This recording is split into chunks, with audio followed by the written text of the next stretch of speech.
Assalamualaikum warahmatullahi wabarakatuh. Alhamdulillahi rabbil alamin. Allahumma salli ala Muhammad wa ala ali Muhammad. Kita sudah membahas 58 ayat dalam surat Al-Maidah berbicara tentang para ahli kitab di masa lalu, Bani Israel, kaum-kaum Nasrani, yang ketika mereka diminta untuk berhukum dengan hukum Allah, mereka menolak. Mereka mengikuti hawa nafsu mereka.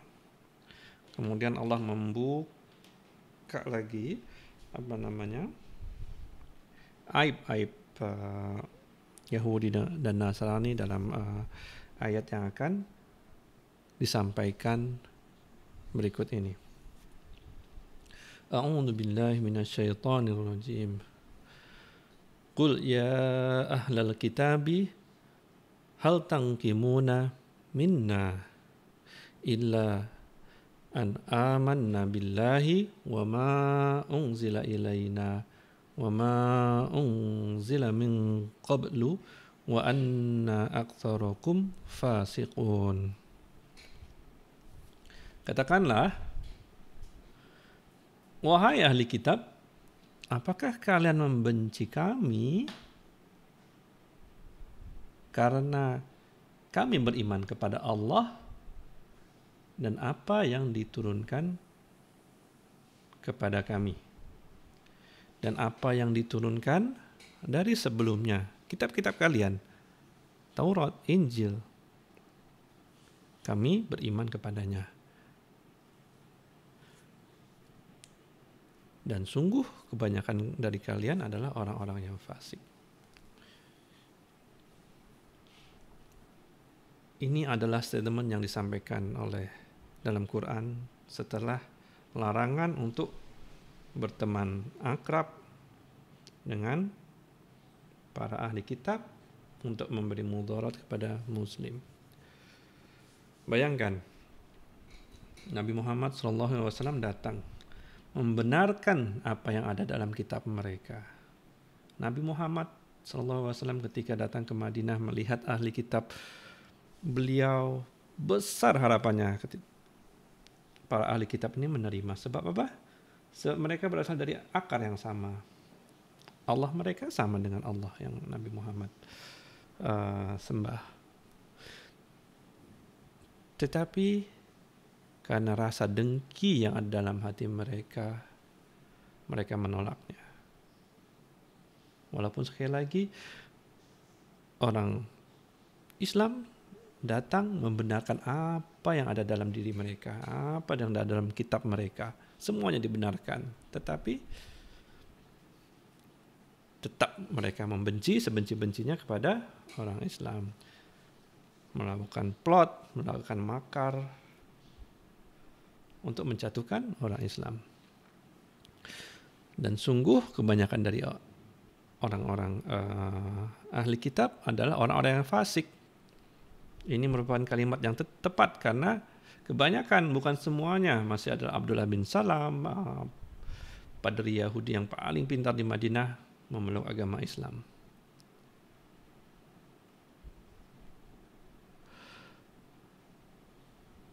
Qul hal unabbi'ukum bisyarrim min dzalika masubatan indallah. Katakanlah, apakah kamu mau aku beritahukan, unabbi'ukum, naba, berita yang besar,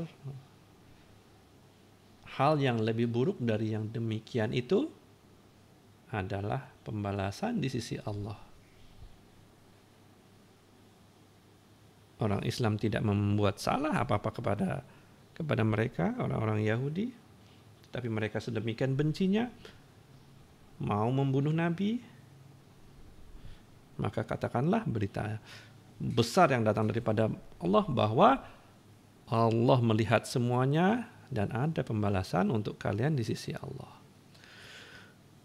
Man la'anahu Allahu wa ghadaba alaihi.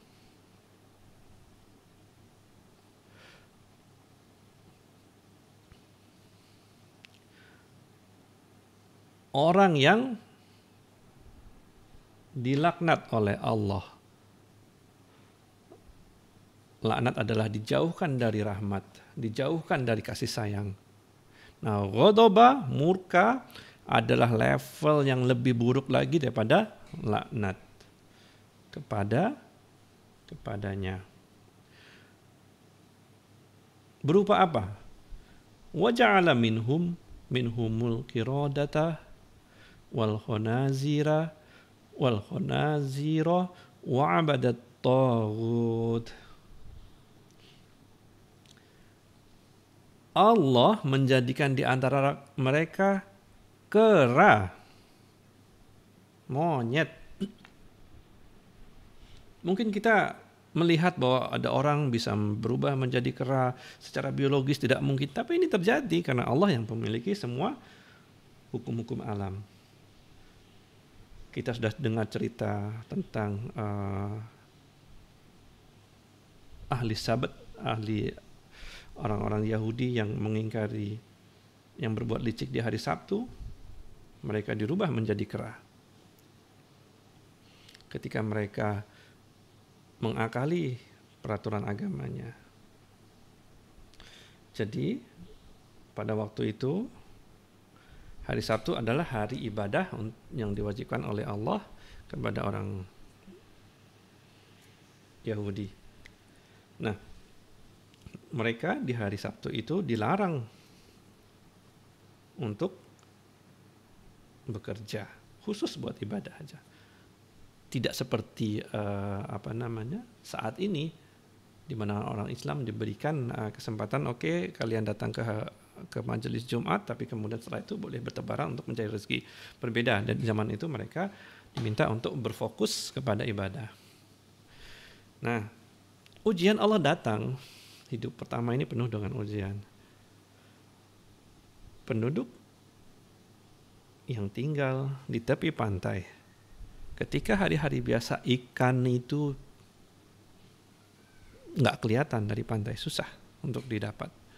Nah, begitu hari Sabtu, begitu hari dimenta mereka beribadah, ikan tuh nongol, datang kepada mereka, menghampiri mereka sambil mungkin dalam bahasa kita, hai, halo, apa kabar, kita di sini loh, gitu kata ikan itu.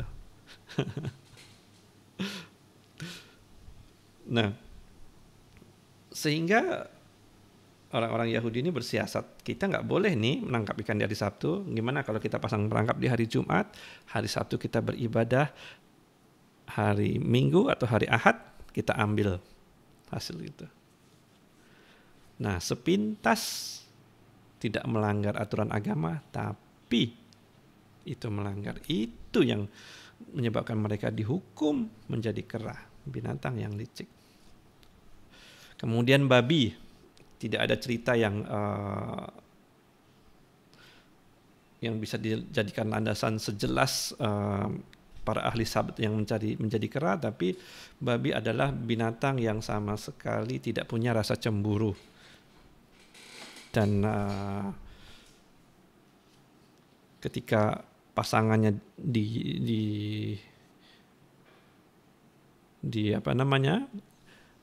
didekati oleh pejantan yang lain, babi jantan ini tidak ada rasa cemburu sama sekali.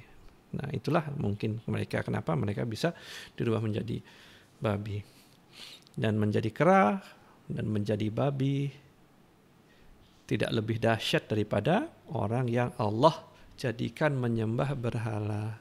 Karena begitu kita menyembah berhala, menyembah taghut, berarti kita akan kehilangan harapan di kehidupan kedua. Ulaika syarrum makana wa adallu an sawa'is sabil. Mereka itulah orang yang memiliki tempat yang buruk dan lebih tersesat dari jalan yang lurus. Mereka sudah diangkat derajatnya oleh Allah. Banyak nabi turun kepada mereka. Akan tetapi itu semua tidak bisa menyebabkan mereka mengambil jalan yang lurus. Mereka tersesat dan mereka kembali ke tempat yang buruk nanti di akhirat. Itu dulu teman-teman. Assalamualaikum warahmatullahi wabarakatuh.